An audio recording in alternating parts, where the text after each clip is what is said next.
And who do you do this for, Shelby? Yeah, I think I became a journalist and a storyteller, I think, for my younger self. So when I was growing up, I didn't grow up in my community. I didn't really grow up knowing, I knew that I was Mohawk. I knew I was Turtle Clan. I didn't know what that meant. And the things that I had to try to learn who are Mohawk people, who are Indigenous women, were these representations in media that did not tell me a picture. You know, what I saw of Tyendinaga was, you know, protests, and that's the only time we made the news. And I wanted a more complete picture of who are we, and I wanted young Indigenous people to be able to see themselves and to see that we are, you know, artists and we are doctors and we are, you know, we're doing so many things in the world, and it's really important. And so I think it was just missing for me, and I didn't know where to look, and I didn't know where to look to see who am I. And now I'm really happy that there are actually a lot of places to look to do that. But I think it was a challenge, though, too, because when you're asking me, you know, who do you do this for? That was something I asked myself a lot when working as a journalist in a mainstream kind of journalism world. I did feel often like I was making stories not for our people. Like we often end up making those stories to educate others or, you know, for a different kind of audience. And that's something I've actually struggled with now. How do I use those skills to benefit my people or to teach them how to tell their own stories, or, you know, and that's a question I'm still asking myself. Who am I doing this for? And who do I want to be doing this for? And so in my very shorter career, I'm still trying to figure that out. So I would be really interested to know where you've landed on that in your time doing this work. I don't think it's much different. I think that in my, you know, maybe 20, 30 years ago, I would have thought it was for my future kids. But now that I've met them, you know, like, I think they'll be okay. Because they live in a different experience than I did, but I think it's for anyone who feels invisible. And I think there are still so many of us, like I was, who felt totally invisible because we didn't see ourselves on television, in the newspaper, in any conversation, in any textbook. We never saw ourselves, and basically we did not exist. And the negative sort of stereotypes that you see just created this idea that not only were you invisible, when you were around, you were like dangerous, you know? So that's why I continue to do it, because I don't feel like it's changed very much. And also I do believe that whatever we do, you know, on a metaphysical level, it does heal backwards. And I think because I mentioned, you know, I have my mother, who is Soto from Muscophetung First Nation in Saskatchewan. Both of her parents went to residential school. My dad, who is from Israel, his father is a Holocaust survivor. So this idea that, you know, you can, by the words you speak and the things that you do today and present day, you can heal generational wounds like from the past. I think that's, so I do it to honor that history, simply by existing and talking and telling stories. So I think it's similar to yours. But unfortunately, you know, every day I feel like, I'm just going to go do a normal show, like, that doesn't have to do with anything important. Yeah. And like, I can't. Yeah. Because there's so much work to do. We just care too much. I care too much, and we're still invisible. And there's just not enough happening. There's not enough people, not enough capacity, and not enough support, not enough access and opportunities. So I can't, because, not to be like a martyr, but like, you just can't stop right now because there's too much to be done. And like, I've heard this a lot as an Indigenous journalist, but I want to say, because I'm not sure other people are as familiar with this, but what we're both talking about, the representation that we saw while growing up. I don't know if a lot of you guys have heard of this, but Duncan McHugh, he talks about the 4 Ds and the W. So to be an Indian on the news, you have to be drunk, drumming, dancing, or dead, or a warrior. And if you start looking at the news, you realize how correct that is. And I think that a lot of young Indigenous journalists and filmmakers are changing that. I do think, you know, we're on the cover of Vogue as fashion designers. You know, it is getting different, but that was really impactful for me when I learned that, and then I started really looking and seeing it places. Yeah. And I had all these questions written out for Jennifer, but she's just like this. She runs her own show. And before we were chatting a little bit before we started, and you were kind of talking about just, I want to give you some space to talk about this. We were talking about just why is it important that we're having this conversation? And you were talking a little bit about that. What did I say? I know, I'm trying to. It was really good. Just kidding. Well, I think that these conversations to audiences, you know, who are taking time out of your days to come to the conversation that may not be familiar, or maybe something that is culturally distant in some way, I think it's important because we are here to build a bridge.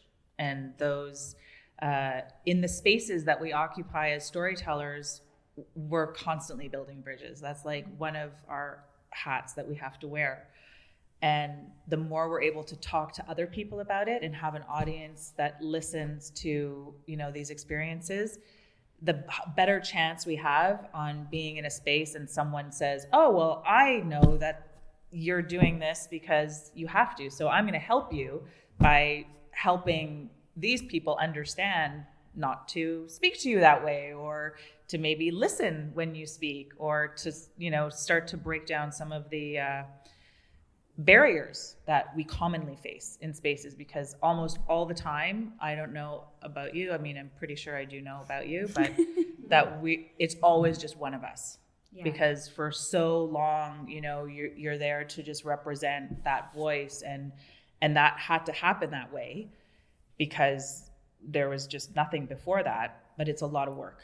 It's a lot of work to just be the only one. So the more we speak to communities and groups and other, you know, people in our society, the the better chance we have on having support when we're in those spaces and feel really alone. You know, especially in the film industry, where, you know, why I started the Shine Network was because Indigenous women are the least represented in the entirety of the film screen sector. Not just represented on screen, but in the, you know, on every level. And it's so bothersome. It's like, it's so important to have these conversations. It promotes more conversations and more bridge building and more awareness around how lonely it is to be us in a room by ourselves with a group of predominantly non-Indigenous people, you know, trying to live up to expectations that are beyond our abilities because we're just one person, right? Yeah, I think. What about you? I was going to say, it's interesting because I feel like that's actually one of the reasons why I said yes to doing this talk, is because I was like, I want to meet Jennifer. And because it's really isolating being an Indigenous person in journalism or in filmmaking or in these different. And, you know, I think it's really great that they're creating these positions now, you know, for Indigenous journalists, but you're like, you know, so I graduated, and, you know, I felt like I was really young to be put into this position. Like, you are the Indigenous reporter for this entire organization, and, you know, everyone in this organization is going to ask you questions. You're going to be you don't just do your job. Like, I didn't just write. I was like reading scripts for shows, and do you know how to pronounce the name of this community in BC? And I'm like, no, I'm Mohawk. Like, I can't even like pronounce like Anishinaabemowin. Like, there's too many vowels going on in there, like, you know? And so, yeah, like I was saying to Jennifer before, like, it took me a long time to even realize how I should be treated and what I needed to ask for, because there was no one to tell me that. And so until I started finding some of these mentors through different programs and through, you know, different things, like, well, now I got to get involved with the Shine Network, of course. But, you know, that was when I started realizing, like, oh, you know, you can ask for things. Like when we were doing the podcast, for instance, we were working with a producer at TVO for a long time, and then I was like, I really think this would be better if we had an Indigenous producer. I just really think that this would go better. And it was, it was a bit of a struggle. Like, they had never done an Indigenous podcast before. They didn't quite realize that it might be a little bit different. And so with a lot of advocating, we were able to hire an Indigenous producer. And so we worked with Ozzy Michelin, and it was like night and day. It was so amazing. And I remember when he came in, and one of the first things he said to me in the meeting was that we had these scripts written and they were maybe like a little stiff. And he said, okay, I just want you to go in here and like put your fingerprints all over everything, like get them in there. And I was like, oh, I'm a journalist. I'm not allowed to do that. Like, I'm supposed to, be separate from the story, and always told, like, don't get so attached to your subjects, and, these kinds of things. Don't provide care for them. And like, I don't know how you do that with the kinds of stories they were telling. And so actually, one of the questions I would like to ask you is like, how do you do this? Like, how do you make your stories feel like so made by an Indigenous woman? And what kind of barriers do you face when trying to do that? It's really difficult. Future history was really it was one of the few things that I was able to really have full control over. And I had to break all the rules of how to be a storyteller, because you have to care for everybody and you have to follow protocols. And if someone asks you to come for tea after your shoot day, then you go. So, trying to stay on budget and on time and be authentic to the story and the people and care for people in a way that's, trauma informed, and all of the things that you have to care about makes it really hard to, do something within a specific budget. So what we did was I took out everything else that we typically do in the business, which is like a bit of, cushy traveling. Like, we drove everywhere and packed into one car so that we could save money that way. And having a car gives you a little bit more freedom to like stay places longer than you expected. So it was just really important to break all the rules. I think that's how I did it, which doesn't really work for many people. But I was blessed to be able to do that, because I only had one broadcaster, and that broadcaster was APTN. And it was, a lot easier to just work with people who understood what I was trying to achieve, I guess. Whereas something like Empire of Dirt, for example, I'm very proud of that because I really had my fingerprints all over it. But it took Peter, who is an established white male filmmaker, very established, to like just listen, and he was fine with that. But that's essentially what has to happen, is to offer Indigenous storytelling, you have to lead from that lens. And to lead, that means that everybody else by default has to follow. And the majority of people, especially in this industry, do not like to follow, especially more established partners, more established colleagues. People don't like to follow. And it's almost impossible to achieve a vision if you can't follow, or if you can't let an Indigenous person lead, right? I think that's where, so that is one of my favorite examples, because it was, I really was allowed to fail in the first season. Like, I failed sort of, and they still gave me a second season because I really just wanted to be like, okay, what happens? And editing that show was so hard, because as a producer director, you have to do all the editing, on paper before you send it to the editor, or that's how I like to do it anyway. And I was editing sometimes 12 hours to get 4 minutes, which is a terrible ratio. It's a bad, you don't want to do that. You never want to do that. But you have, because there's so much story there, and you have to figure out like what part of this story is the story that I want to tell, but also makes this person, honors this person and their legacy. That's so, it's interesting, because I guess I was also watching the show as a filmmaker and a creative too, and I didn't really think that until you just said it, but I feel like I watched you get your groove through, but there was so much information in every episode, and this is like more of my experiences are in the journalism world, but I think like what you're saying about having to create your own space to do this stuff, that it's not built into the system, was really my experience in journalism as well. And one of the examples I often give is, as a journalist, you're not allowed to ever let anyone read an article before it goes out. It's like, it's a no-no. And I get that if you're interviewing, Justin Trudeau, right? He knows how to talk to media, right? But I was interviewing young Indigenous people that had never spoken to media before. And so I was doing things like, okay, my deadline's on Friday. I'm going to finish my piece on Thursday so I can call them and then read to them on the phone what I've quoted them, and then ask them, like, do you feel okay with this?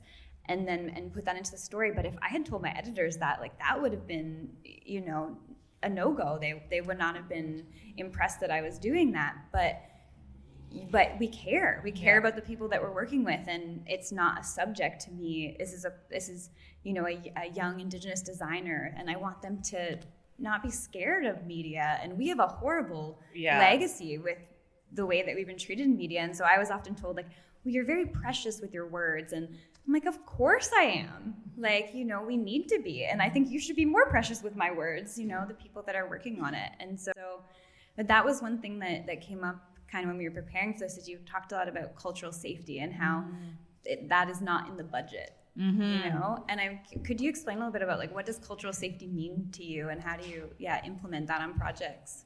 Yeah, that's another thing that just, like, it evolves over time, that you realize that there are solutions to, like, the bigger problems about the screen sector in specific. I'm sure it's the same in your business, that there are very few safe spaces to actually do the telling of these stories, which often, deal with things, even in comedy, like, you're often dealing with things that are traumatic. And the reality that, when we look at colonial violence in history, that many people think that it is historical, but colonial violence is present, it's present day, and it exists today. And many of us, if not all of us who are Indigenous, live within a system that is violent towards us. And being safe in a space you work in with a specific community and being culturally safe means taking care of people while you're trying to work with them towards the goal of, like, a movie or a TV series. So it means, like, hiring a therapist, hiring elders. It means maybe leaving time in the day knowing that there's a specific scene that is traumatic, that your actress will need to take an hour break to cry. So to provide a space where someone can just go and cry. These things are, there are a lot of people talking about this thing today that are not Indigenous, that are, other marginalized communities, that are bringing that safety mechanism into the sector. But in terms of culturally safe, it's a process. It's all about the process. It's like the whole purpose, I guess. So I said I do this because of being invisible, but I also think another part of it is that the narrative created around Indigenous people, Native American, whatever it is, whatever you call it, us, because we are not even Indigenous, we're like all the different names of the people we are and the places we come from. Those narratives are essentially propaganda. So the people who really started to undo that propaganda are, like, the first storytellers, like, Alanis comes to mind. There are very few who were in the 70s, like, or even in the 60s, telling stories through a documentary lens, but they were really unraveling or undoing lies. And that's the work that we've been continuing, is to tell the truth in an authentic way through the lens of the authentic storytellers that those stories happen to.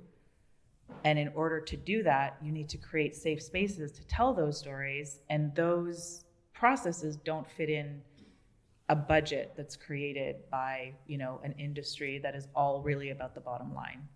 So you have to completely reimagine your entire process to indigenize it. And we don't do that because I don't think we do that because we want to be difficult. I think it's done because we want to be specific to the story and honor the story. So, someone who has a story from a community in the West Coast and Nisga'a territory is not the person that you're asking to partner on a story about Inuit. You should be asking an Inuit person to partner, or don't even tell the story at all. Let someone else do that story. So the safe spaces comes from the conception of the idea. And I think we often enter into very dangerous territory when we partner with people who don't understand that. Yeah. It becomes very dangerous. And I don't know if you agree with this, but I feel like we're kind of at the place now where we've gotten as far as like, we'll hire Indigenous people, but we haven't really gotten like past that. So it's like, we'll create a position, we'll create one position, and also like this person's going to indigenize this entire project or this entire institution or whatever it is. But it doesn't seem like we've gotten like very far past that. And so I'm very, very weary of any kind of like diversity and inclusion position of any kind, because like that's how like I was the Indigenous reporter. Oh, I think many of us knew why we were in spaces. Although at the time, I think it was important to be in those spaces because, having a seat at the table is the most important thing about having a seat at the table is who you give that seat to afterwards and who you kick out of the other seats. Like you have to really, take up space because I don't know if I would have a career if I wasn't a diversity hire. Like, I just don't think it would have happened. Yeah, that's true. And I remember talking to a lot of like other women, Indigenous or just, women of color, and saying like, well, I feel like I'm only in the door because of this. And they're like, well, you might have gotten the door because of that, but now what are you going to do? And you don't just stay in if you're you're not good. You kind of said to me before is, I'm curious, like, do you think people want to hear these stories? Do you think that people are ready for them? I think it depends, I think there's many stories are scary because they challenge like a belief system, a common belief system. Like, it's like in a family when you're told the truth about something traumatic that happened that was hidden from you. And it's so difficult to accept that you'd rather pretend it didn't happen. I think that's just a smaller version of how I think audiences receive stories that are, that challenge popular belief systems. I don't think that a show like Reservation Dogs, for example, or, Acting Good, which is now on Crave, or North of 60, North of 60 doesn't really count because that was not an Indigenous show necessarily, but shows that are written and created and produced by Indigenous people, it doesn't mean that they're going to be uncomfortable, but inevitably there's going to be something that's going to challenge a popular belief system, and it's going to make people uncomfortable. And I think it's just the natural course of it, that we have to, I think, to repair our relationships, we have to be truthful, and we have to be open to the truth. And that, I think that's just where we're at as storytellers right now. We're still in that place of like, I need you to hear my truth. I need you to hear my story, because I can't even have a good time here unless you hear my story. Not just that, I think for even our own community members, it's traumatic. right? Like this current project that I have, Little Bird, was a very traumatic show to write and to make. And I think it will be very challenging for everybody to watch. But there's a point to it. And the point is that once we're able to address our collective trauma and the things that have happened in the relationship, we can heal. Like, we all have the potential to heal, and I think that storytellers are a big part of the healing process. And healing is very painful. So I think it is gonna be upsetting for a long time, upsetting and uncomfortable. But truthfully, I mean, I spend so much time doing this work, and my kids come home with homework, and I'm just like, so you're doing history, and there's not one single thing about anything Indigenous in this history class. So you're doing French. They go to a French immersion school, so it's all French history. Nothing Indigenous. So I'm always angry. And that's like the role of the Indigenous and I just woman. put it into my work. It's like we're just like trying to like change the narrative, change the system, change everything through, hopefully this pipeline into content that people are watching and that will ultimately have an impact on the rest of the system. But that's my what do you call that? Like not your meter, your barometer, your thermometer, whatever it's called. That's my metric, is my kids' homework. Yeah. If anything if anything matters, like that I'm doing or anyone else, it's probably not for their generation. It's probably, going to be for the next generation. But I do think that why I'm not worried about my kids is because they already have so much knowledge from their family around them. They're so knowledgeable about things that I never was knowledgeable about. I was just so ashamed of being Indigenous as a kid, like looking the way I did with all the, violence in my own family and being the only Native family in the whole neighborhood, and like being Jewish on top of that. It's like, I just pretended I was Chinese and fit in. So yeah. Did I even answer your question? Yeah, I think so. I have a follow-up. I was actually kind of surprised by this. We got this question in a radio interview that we were doing about the podcast, and the host asked us, how are you going to make people listen to this? Because you're kind of just like hitting them over the head with like trauma and the history of colonization. And I was kind of like, I don't know. I just like kind of thought people would. And so I wanted to pass that question to you. Like, how do you get people to watch these things that are really pushing them to, assess their own stereotypes or, biases and like, how do you, and just having so much trauma in some of these stories, like, how do you get people to watch? What I think, and I only learned this with my project Little Bird, because this is a story about, it does have a Jewish Holocaust storyline and an Indigenous storyline. I realized that the goal is to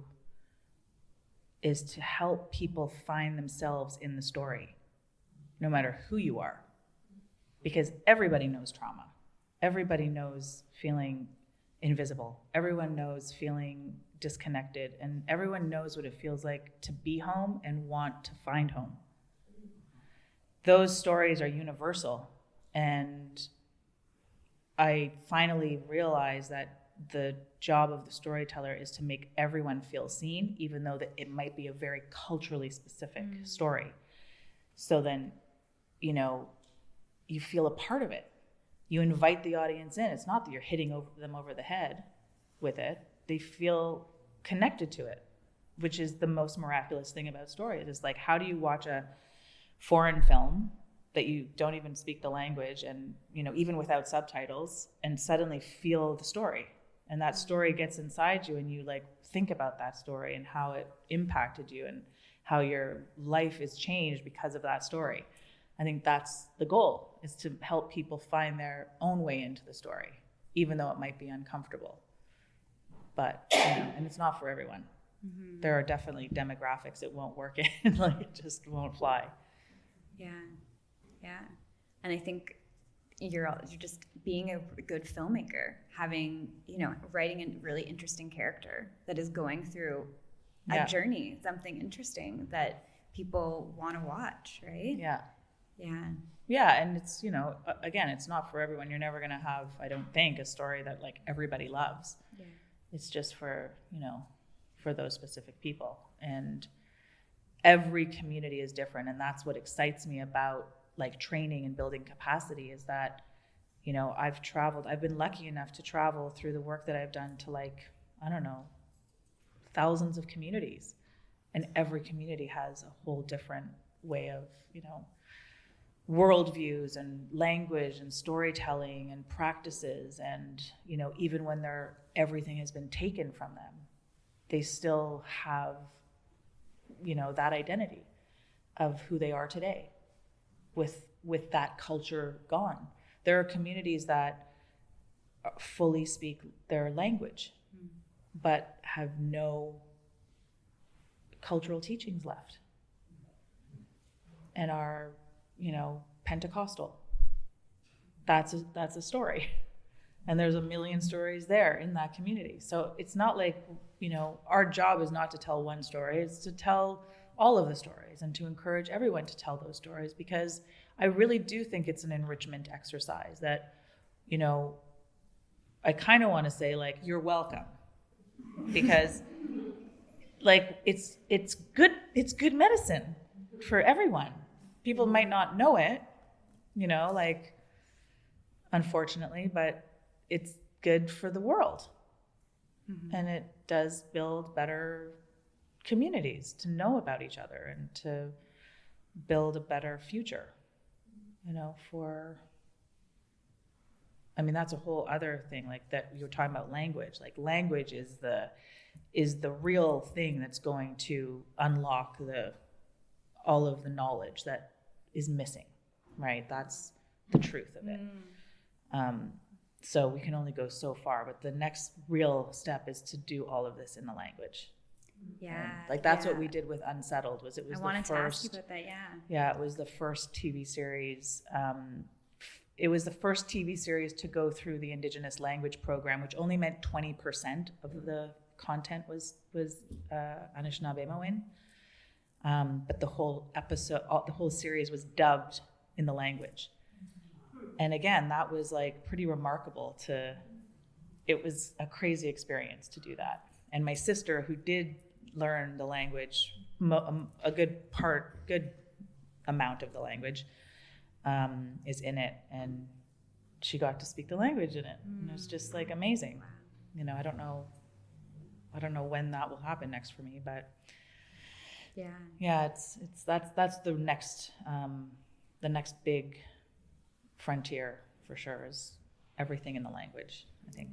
I think it's so important to hear it too. Like in film, you can hear it, because like when being the Indigenous reporter, we started to translate a bunch of my articles into languages from the communities. But I found like when it's just written, like how many of you here could read Mohawk?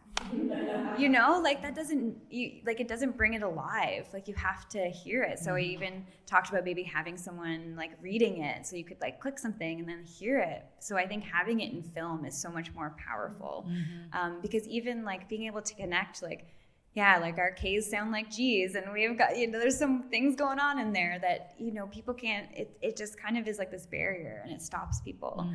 I think our languages are so beautiful, and they are like the answer. I was wondering, like, how do you take care of yourself, and how do you do this work that is really important but can be, re-traumatizing? And I really appreciated what you said too about, giving your actor like space to go cry after, because I remember I was like, damn, I wish you were my boss. Because I remember, going on TV and talking about missing and murdered Indigenous women, and then like, okay, your deadline's in an hour, and going back to my office and crying by myself. And I didn't have anyone. I didn't have someone like you saying like, that's okay. It's okay to feel that. So yeah, how do you take care of yourself when you're working on those stories? Oh gosh, I haven't really figured that out yet, but I've gotten better at, it is the deadline thing that's a problem. So like in writing Unsettled, for example, which was also about a woman going home after living, in the city for her whole life and reconnecting with her family. So every episode was like kind of traumatizing to write. And I just knew that I couldn't accept a schedule for that, even though, there was a schedule. So I had to give myself, if someone wanted it in 3 days, I would just have to, say I needed 5. Because I know I'll need a day off between like this scene and this scene, because this one's going to give me like nightmares and I'm going to have to like cry all day and raise my kids. Like, you just need time off, because too much of that stuff, I think, it's not healthy if you don't process it. But again, a lot of the work in itself, by doing the writing, is also healing. Right? So it's just the very fact that you can write that stuff and like create those characters is healing. Because a lot of it is my own stuff. Right? It's just my own lived experience, and it's just putting it, like, everyone, I think, feels better after you write. So it's a bit of both. And I wasn't going to bring up that the director of Empire of Dirt was a white guy, but I was wondering about that when I was like, how the heck is this super Indigenous story being directed by a white guy? But I was wondering, like, do you find, like, is there a difference in the projects where you get to work with like an all Indigenous team versus working with folks who aren't Indigenous? Is there like a different supportive feeling on that? I don't have like a ton of examples. I have like, all my shows that I did for the first like 6 years of my career were all me and my partner, who we were both Native. So it didn't really feel like anything was being compromised, even though at the time our show Moccasin Flats, we had to hire non-Indigenous directors because there weren't any directors. And even though we were working with like a small ABTN at the time for like no money, it was Showcase that, again, wouldn't let me direct. I wanted to direct so badly. So I wasn't allowed to direct that. But non-Native, mostly white guys who with no experience would be able to direct because they went to film school. Yeah, why weren't you able to direct? You didn't have the experience? It's just a weird thing that it was just weird that even when my film Empire of Dirt was at the Film Center, I wasn't allowed to direct. And then I kind of ended up bringing Peter on, and when my film wasn't at the Film Center anymore, he was already on, so it was like, I'm not going to ask him to leave. And then Unsettled was a shared experience, very, very challenging, with a non-Indigenous partner. So yeah, my experience is only like the things that really worked are Future History, which I directed by myself, and Little Bird, which it was a miracle that it happened, but we were able to bring on 2 Indigenous female directors to direct all of those episodes, which was the fight of my life. Because I don't know, I think it's just like you just can't not have this story directed by Indigenous people. Like, you just can't. It just shouldn't happen anymore. I mean, it still does. I have to ask you that question then. What stories do you think non-Indigenous people can tell about us? Can they? Yeah, I think not about us, but I think there are stories that could definitely be through the lens of anyone, could be told by anyone's lens that is their experience that involves, an Indigenous story. I just don't see why they would want to do that. But I do spend too much time explaining this to, non-Indigenous directors who call me and ask me to connect them with a consultant. And basically the answer is no, don't do it. We're not consultants. if you want to tell this story, then be one of the producers and get a director. Like, if you really want to tell the story and help to raise the money, then hire the right people. Mm-hmm. I just don't think that there's any reason there's lots of other stories to tell. Mm-hmm. Yeah. Right. And I think the main problem is we are working to undo very harmful, untrue narratives that are so deeply cemented in the consciousness, specifically like here in North America, that any movement towards like keeping things untrue and harmful is a very bad move, and nobody wants their name attached to that, I don't think. Yeah. But I mean, Tyler Sheridan gets away with it on Yellowstone. Pretty much every show that has Native people in it except Reservation Dogs is done by non-Indigenous people. So it's still done. I just think we can do better. Yeah. And we should do better. And it's time to do better, because there's no excuse anymore for pushing us out. Yeah. Actually, I think I have a good example sort of what you're talking about. And I'm pretty sure David would be okay with me talking about this. I'm working with a settler filmmaker right now, David Paperney, and he makes a lot of biopic documentaries about people. So he went to Cindy Blackstock and he said, I want to make a story about you. And she said, no, make your story.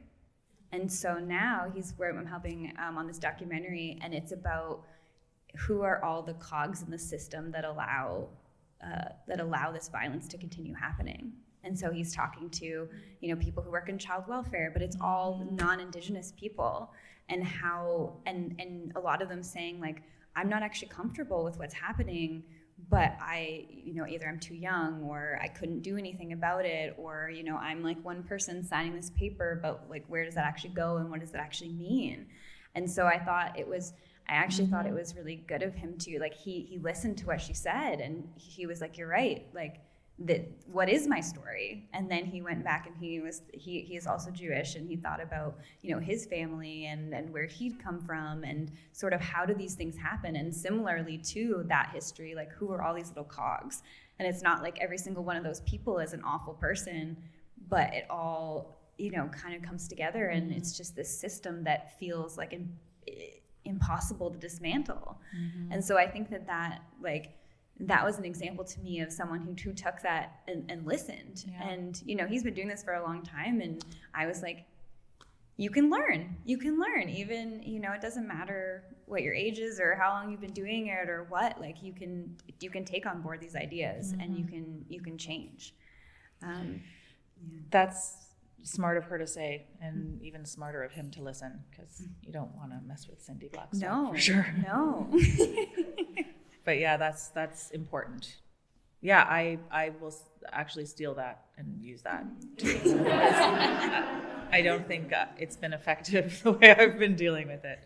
But yeah, that's definitely true. It's I think we need to get to a point even where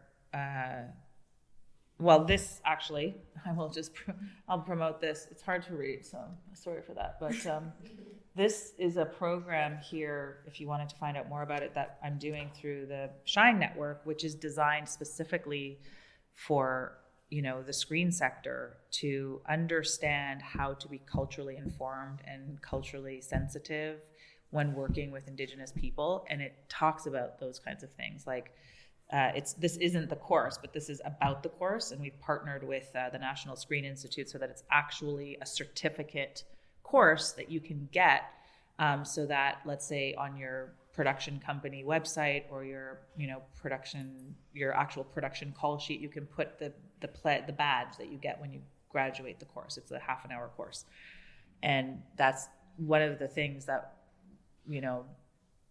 just pushed me to do this finally. Was I cannot deal anymore with the whole, like, hey, join this project and put your name all over it, but only be a consultant. Like that whole thing has to stop. They like bring you on once they've already done Yeah, all like the creative we've done work, the entire thing's everything, written. we've done the budget, we've done everything, and this is how we're going to do it, and you be a consultant. So, you know, that inspired this whole course of how do we teach people to be more culturally informed, cultural sensitivity. You know, every sector has this course, a course like this, except the screen sector. And the screen sector is like, it's like the Wild West of sectors. And you said a 30-minute course. Yeah. That's so easy. I know. Like everyone can do that. Like, come on. We need to put context to what we're talking about. So let's place people in a position where they can be accountable to, you know, the work that they do and the processes that they're responsible for. And in order to do that, we have to take them, like, hold their hand through a course that teaches them, like, this is why these things are wrong. This is how to do better. This is how to be trauma informed. This is how to create culturally safe spaces. This is how to do research. Like, research is a big one for all Indigenous communities. There's, you know, something called collective knowledge. You can't buy it, you can't own it, you cannot do anything with it. The protocol is that you can't go in and have someone sign their life rights away for a story they're telling you. And this is very common practice in the film industry, for people to go in with a legal document and have people sign away. They don't know they're signing their life rights away to a story that is not ownable. It's, you know, oral history. So it's like changing those things. Hire an Indigenous intellectual property lawyer. Put it in your budget. Make sure you take this step, because if you don't take this step, this will violate the code. You know, so it's just, it really is like, I think it's a lot of work to help people understand, like, how dangerous it is for us. Like, dangerous in the sense that, like, we're not really in the sector enough